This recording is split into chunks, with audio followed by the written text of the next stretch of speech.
जी sir, बोलिए। Welcome to SSC talks. जी sir. जी, आपने अभी बताया कि आपको कोई डीवी के रिगार्डिंग इशू हुआ ईडब्ल्यूएस सर्टिफिकेट से।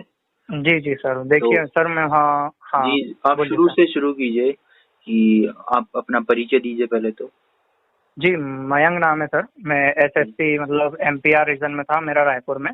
जी। तो मेरा 6 को था डीवी। 6 को था। जी। हाँ, तो मैं गया सर, 9:30 बजे था सुबह। जी। तो वहाँ पर 9:30 बजे सब इकट्ठा हुए। पहले एक बाहर साइन करवाए, नाम लिखवाया, हम्म। और फिर हम अंदर गए। तो वहाँ जी। पर जब साइन करवा रहे थे तो हमें दो फॉर्म दिए गए थे। एक पर पूरी डिटेल भरना थी, जी। और एक और भी शायद अपना वो लिख के देना था, डिटेल वगैरह थी उसमें कुछ नीचे, वो लिख के दी। ओके। फिर हम बैठे तो मेरा बैच सी में था। तो हमारी शिफ्ट में मतलब ऑलमोस्ट सभी बंदे आए थे। हम्म। 30 या 40 का था, तो पूरे आए थे हमारे में। अच्छा। तो पूरे आए थे। मुझे मेरा जी सर, तो मैं 3rd नंबर पे था, तो मैं 3rd पे अंदर गया। जी। पहले उनके जो अपर डिवीजन क्लर्क होते हैं, उन्होंने मेरे डॉक्यूमेंट चेक किए, जी। सब कुछ देखा, उन्होंने राइट किया वहाँ से। नहीं, हम्म। सबसे पहले सर हमारा हुआ था थंब इम्प्रेशन और फोटो हुई थी, तो वहाँ पर तो मुझे कोई दिक्कत नहीं आई। ऑलराइट। फिर मैं अंदर गया वहाँ पर, तो उन्होंने सब चेक किया वहाँ पर, तो वहाँ पर भी कोई दिक्कत नहीं आई। उन्होंने भी बोल दिया कि यहाँ पर आपकी फोटो लगा दीजिए, हम्म। थंब लगा दीजिए, सब जगह 5 जगह थंब करना थे, वो जो डॉक्यूमेंट दिया था उस पर 5 जगह साइन थे। जी। वो भी मैंने कर दिया। इसके बाद जो अपना एडमिट कार्ड रहता है वो भी उन्होंने मतलब दिया था वहाँ से, हम्म। उस पर भी मैंने थंब लगा दिया। वो भी अच्छा। हो गया। फिर वहां से जब मैं वो मेन जो ऑफिसर रहते हैं उनके पास डॉक्यूमेंट लेके गया, तो उन्होंने मेरे डॉक्यूमेंट तो सब देख लिए, मिला लिया, उसमें तो कोई दिक्कत नहीं लगी। अच्छा। ईडब्ल्यूएस में जो मेरा वैलिड ईयर और फाइनेंशियल ईयर वो सेम था। अच्छा।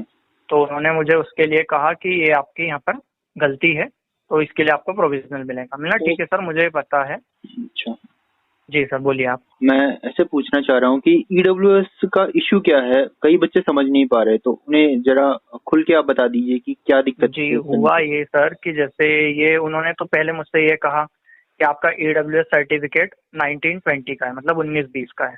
अच्छा। तो उनको उन्होंने फिर मुझे क्रूशियल डेट बताई।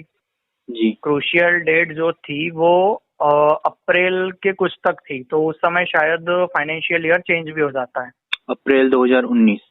जी जी, तो 19-20 लग जाता है शायद। हाँ वो हाँ। क्रूशियल डेट तो मुझे याद नहीं है। तो मैंने हाँ उनसे कहा कि सर, जो क्रूशियल डेट थी उस समय 19-20 लग गया था फाइनेंशियल ईयर। हाँ हाँ हाँ, बिल्कुल। तो उन्होंने वो बात पर इतना कोई गौर नहीं किया, उन्होंने वो बात को वहाँ छोड़ दिया। हम्म। फिर उन्होंने मेरा ईडब्ल्यूएस सर्टिफिकेट चेक किया, जी। तो उन्होंने मुझसे बोला कि ऊपर एक वैलिड ईयर रहता है, तो उसमें 1920 आता है, और नीचे जिसका आप इनकम प्रूफ लगाते हो वहाँ 1819 आता है, मतलब 1 साल पहले का इनकम प्रूफ देते हैं अपन, तो वो अच्छा। आता है। हम्म। तो वहाँ पर क्या हुआ कि मैंने जहाँ पर बनवाया वहाँ पर यहाँ के क्लर्क लोगों को इतना नॉलेज नहीं था, तो हम्म। उन्होंने दोनों जगह सेम भर दिया वो। अच्छा। अब इसके लिए मैं जहाँ पर मेरा डॉक्यूमेंट वेरिफिकेशन था उसके पहले मुझे इश्यू पता था, तो मैं सुधरवाने भी गया। जी। तो यहाँ पर मुझे ये बोला गया तहसीलदार महोदय के द्वारा कि इसमें चेंज नहीं हो सकता, आप नया बनवा सकते हैं, वो भी नए ईयर का बनेगा। बैक तो डेट मैंने में वो नहीं बन बात सकता। नहीं बन सकता, तो मतलब वो चेंज भी कर रहे थे, तो हम्म। बोल रहे थे कि हम इसको काट के चेंज कर सकते हैं, लेकिन मैंने इसलिए ये इशू मतलब नहीं करवाया हम्म। क्योंकि वो काट के चेंज कर देते तो मुझे वहाँ पर मतलब वो बाहर ही कर देते कुल मिला बिल्कुल। के, क्योंकि ईडब्ल्यूएस का हाथ से बनता है सर्टिफिकेट, और हम्म। उसके अंदर यदि जरा सा भी कोई ओवर राइटिंग दिखती है उनको तो वो बाहर कर देते हैं। अच्छा, ईडब्ल्यूएस अभी भी हाथ से ही बनाया जाता है, वैसे कंप्यूटर जी जी जनरेटेड सर। नहीं होता। नहीं नहीं सर, अभी सिर्फ बिहार में बन रहे हैं, अच्छा। अभी हर जगह लागू नहीं हुए हैं। तो हम्म। यही हुआ। तो इसके बाद उन्होंने मेरे साइन देखे। तो हुआ क्या था सर, मैं मेरे साइन MAYAN के होते हैं। जी। तो AYAN के मेरा हमेशा सेम रहता है। जो फर्स्ट लेटर M रहता है ना, हाँ। वो मैं कभी जब भी सिंपल बनाता हूँ और कभी जब भी थोड़ा घुमा के बना देता हूँ। अच्छा। तो उनको वो मिसमैच लगा, तो उन्होंने मुझसे बोला आपके साइन मिसमैच है। तो मिला सर अब क्या होगा। हम्म। तो बोले हम आपकी जो भी है फॉरेंसिक जांचें वगैरह होगी, और ये फाइल आपके आगे जाएगी, और आपका सिलेक्शन हो ही नहीं सकता। मतलब उन्होंने मुझे पूरा फुल डराया, वहाँ पे डराने की पूरी कोशिश करी। हाँ हाँ, वो देखना चाहते थे कि कहीं आप हाँ फेक कैंडिडेट तो नहीं है। जी, तो उन्होंने मुझसे बोला कि अब तो आपका सिलेक्शन होगा ही नहीं, कोई मतलब नहीं, हम आपके फाइल आगे भेज ही नहीं सकते, आप आपके साइन ही मिसमैच हो रहे हैं, तो कोई मतलब ही नहीं है। मतलब हम्म। सर मुझे ये बताइए, कुछ तो तरीका होगा जिससे कि मैं अपने आप को प्रूफ कर सकूं। हम्म। तो वो बोलते हैं कि नहीं ऐसा नहीं होता है, हम आपकी फाइल वो तो अब वहाँ जाएगी, और रिजल्ट भी आपका आएगा तो बहुत लेट आएगा, और ये तो आप यही मान लो कि आपका सिलेक्शन होगा ही नहीं। अच्छा। तो मिला सर इसका कोई रास्ता होगा, आप मुझे कुछ बताइए कि मैं क्या कर सकता हूँ।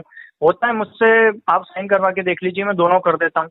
इसके अलावा देखिए सर, मेरा थंब फर्स्ट सेकंड थर्ड मतलब टाइपिंग तक, ये थंब यदि मैंने लगाया है, यदि थंब मिसमैच होता है तो मैं जेन्युइन नहीं हूँ। राइटिंग मिसमैच होती है तो मैं जेन्युइन नहीं हूँ जी। फोटो मिसमैच होती है तो मैं जेन्युइन नहीं हूँ जी। पर ऐसा कुछ नहीं है, आपको राइटिंग भी सेम दिख रही है, और यहाँ तक कि AYAN के जो सिग्नेचर है वो भी मेरा सेम है, सेम ही है। बाकी मेरा एम अलग था। तो इसके बाद वो EWS और ये दोनों इशू को लेके वो मेरी फाइल लेके गए कहीं बाहर, तो वहाँ वो आधा घंटे रुके। अब उस आधा घंटे में उन्होंने किसी से कुछ डिस्कस किया या क्या किया वो मुझे तो नहीं पता, बाकी वो उधर से एक लेटर लेके आए प्रिंट आउट EWS को लेके। अच्छा। बोले आप मुझे ये ऐसा का ऐसा एप्लीकेशन लिख के दे दो जी। और दे दिए। फिर मैंने प्रेफरेंस भरवाए, पूरा कंप्लीट किया, उन्होंने फोटो क्लिक करी।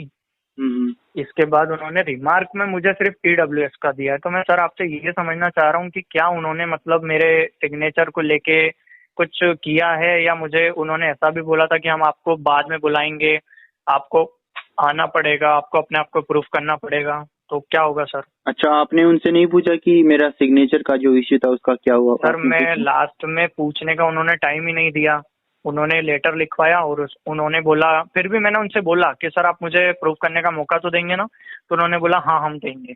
OBC की वो कुछ एक मैटर है, क्या पता वो क्या है क्रूशियल डेट का, तो उन सबको भी P मिला है प्रोविजनल। अच्छा, P ही मिला तो हाँ, तो बस मैं आपसे ये समझ रहा हूँ कि यदि जिनका सिग्नेचर मिसमैच हुआ है तो उनको जो प्रोविजन वो रिमार्क है उसमें क्या लिख के दिया है? जी, मेरे पास में सेम केस आया EWS का भी थोड़ी देर पहले, उन्होंने भी भेजा है मेरे पास में रिमार्क्स में।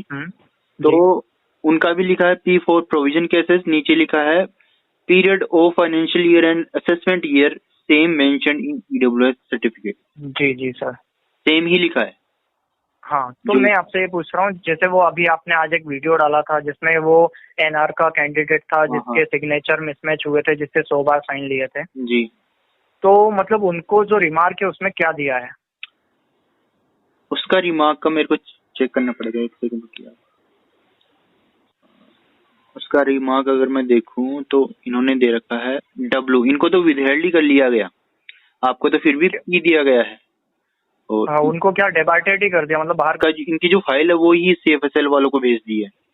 अच्छा अच्छा अच्छा। आपका तो प्रोविजन, आपका तो रिजल्ट आएगा, रिजल्ट लिस्ट में नाम आएगा आपका तो, और इनका अलग से लिस्ट बनेगी इनके लिए। अब सर बात ये है कि वो EWS मैंने पता है मतलब पुराना वाला गलत था ना 19-20, तो मैंने 20-21 की भी कॉपी सही वाली लगा के आया हूँ उसमें। अच्छा, तो उन्होंने उसको तो देखा ही नहीं, उन्होंने मुझे यही समझाया कि आपकी ये पुरानी जो इनकम है वो ही के बेस पे बनता है, तो आपको कैसे भी करके इसको नया बनवाना पड़ेगा या सुधरवाना पड़ेगा। उन्होंने जब मुझसे लाइन बोली थी कि आपका तो हो ही नहीं सकता, हम फाइल यहाँ से ही नहीं भेजेंगे तो सिलेक्शन कैसे होगा बताओ। तो मैंने बोला सर आप मुझे इसका कोई रास्ता बताइए, मुझे प्रूफ करने का कोई रास्ता कि ये मुझसे गलती हुई है, मैं आपको साइन करके बता सकता हूँ मतलब। तो वो बोलते हैं फिर आपकी फॉरेंसिक जांच होगी, उसमें बहुत टाइम लग जाएगा और आपका रिजल्ट भी नहीं आएगा। कितने नंबर है वैसे आपकी, कौन सा डिपार्टमेंट मिल सकता है? सर अब डिपार्टमेंट का तो मुझे नहीं पता, पर मेरे 198 हैं EWS से। हाँ, तो मिलेगा तो आपको PA ही मिलेगा। हाँ सर, मेरी राइटिंग चेंज कभी नहीं होती, राइटिंग तो सेम है। यहाँ तक कि अपना जो एडमिट कार्ड रहता है उसमें नीचे कैपिटल लेटर्स में बनवाते हैं सब, नाम, मम्मी का नाम, ये सब। तो वहां तक मेरे वो भी मतलब उनको कहीं मिसमैच नहीं लगे। इतना तो ये तो ह्यूमन थिंग है, इतना तो उनको सोचना चाहिए कि 2 साल हो गए, थोड़ा सा डिफरेंस तो आ ही सकता है। हाँ, और सर ये खुद आप सोचिए ना, देखिए यदि हैंड राइटिंग, थंब और फोटो मैच हो रही है तो कोई बंदा बाहर से बुला के सिग्नेचर क्यों करवाएगा? जी, लिखवाएगा तो पूरा ही लिखवाएगा ना। इतना डरा देते हैं सामने वाले को कि वो बेचारा जितनी खुशी से वहां तक जाता है उसके बाद उसको घर आने और रिजल्ट आने तक उतना ही टेंशन बना रहता है।